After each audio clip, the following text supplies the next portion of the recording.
Hi friends, இன்றைக்கி ஈஸியாக செய்யக்கூடிய கடலைப்பருப்பு சட்னி பார்க்கலாம் வாங்க. அதுக்கு 4லேருந்து 5 ஸ்பூன் பெரிய ஸ்பூனால் கடலைப்பருப்பு எடுத்திருக்கேன். பேனில் எண்ணெய் ஊற்றிக்கலாம். ஆயில் ஹீட் ஆனதும் கடலைப்பருப்பு போட்டு நல்லா வதக்கிக்கலாம்.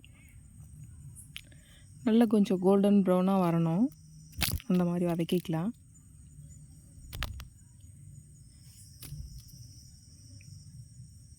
இப்படி வரட்டும், கொஞ்சம் கோல்டன் ப்ரௌனாக வரட்டும். ஒரு 10 பல் பூண்டு, ஒரு சின்ன பீஸ் இஞ்சியை நான் பொடியாக கட் பண்ணி வச்சுருக்கேன், போட்டு வதக்கிக்கலாம்.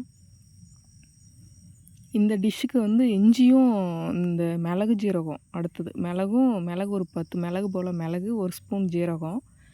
இதுவும் தான் ரொம்ப டேஸ்ட் கொடுக்கறது இந்த சட்னிக்கு. இந்த இஞ்சியும் இந்த மிளகு ஜீரகம் தான்.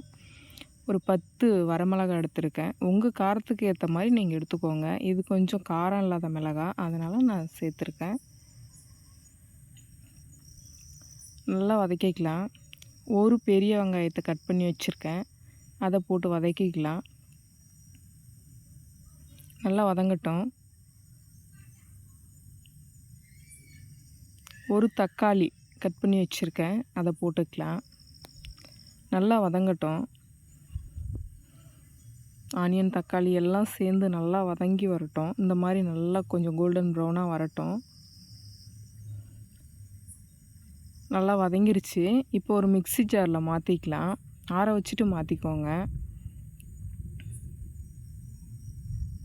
சூப்பராக இருக்கும் இந்த டிஷ்ஷு. சமைச்சு பாருங்கள், ஒரு டைம் செஞ்சு பாருங்கள். செஞ்சு பார்த்துட்டு உங்களுக்கு எப்படி வந்திருக்குன்னு ஃபீட்பேக் சொல்லுங்கள்.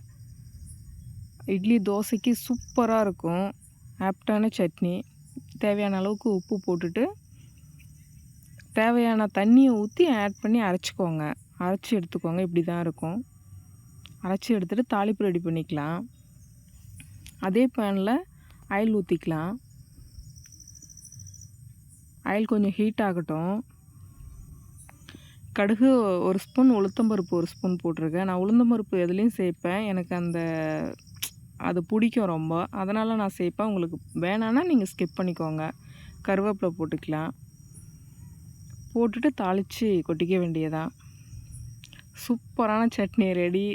உண்மையிலே செம்ம டேஸ்ட்டாக இருக்கும். நீங்கள் ஒரு டைம் ட்ரை பண்ணி பாருங்கள். ஈஸியாகவும் இருக்கும். அவ்வளோ வெங்காயம் தேவையில்ல, அவ்வளோ தக்காளி தேவையில்ல, எல்லாமே கம்மியாகவே வச்சு பண்ணலாம். நல்லாவே இருக்கும். டேஸ்ட்டு சூப்பராக இருக்கும். பிடிச்சிருந்தா ஷேர் பண்ணுங்கள், லைக் பண்ணுங்கள், கமெண்ட் பண்ணுங்கள். மறக்காமல் சேனலை சப்ஸ்கிரைப் பண்ணுங்கள்.